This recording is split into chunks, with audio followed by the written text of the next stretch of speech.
Hello guys, നമ്മൾ ഇന്ന് എന്താ ചെയ്യാൻ പോകുന്നത്? കാറ്റ് കണ്ടോ? ആ കാറ്റ് കണ്ടോ ഗൈസ്? എല്ലാ മരവും കൊഴിഞ്ഞ് ഇലയെല്ലാം കൊഴിഞ്ഞിങ്ങനെ നിൽക്കുന്ന കണ്ടോ? കാറ്റും ഒക്കെ ആയിട്ട് ഉച്ചയായി. അപ്പം നമ്മൾ ഫുഡ് കഴിക്കാൻ വേണ്ടി പോവാണ്. അപ്പം ഇന്ന് എന്താണ് ഉച്ചക്കത്തെ സ്പെഷ്യൽ എന്ന് കാണിച്ചു തരാം.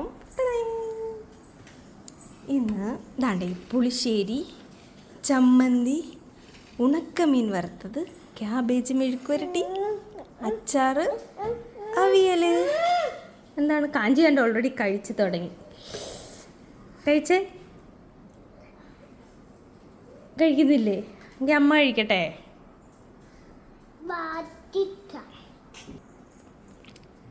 ഇല്ലേ, ഇളക്കി കഴിക്കാൻ പോവാണ്.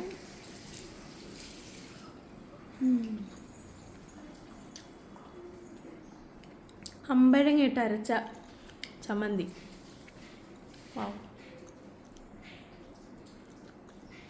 ഉണക്കമീൻ ഇല്ല.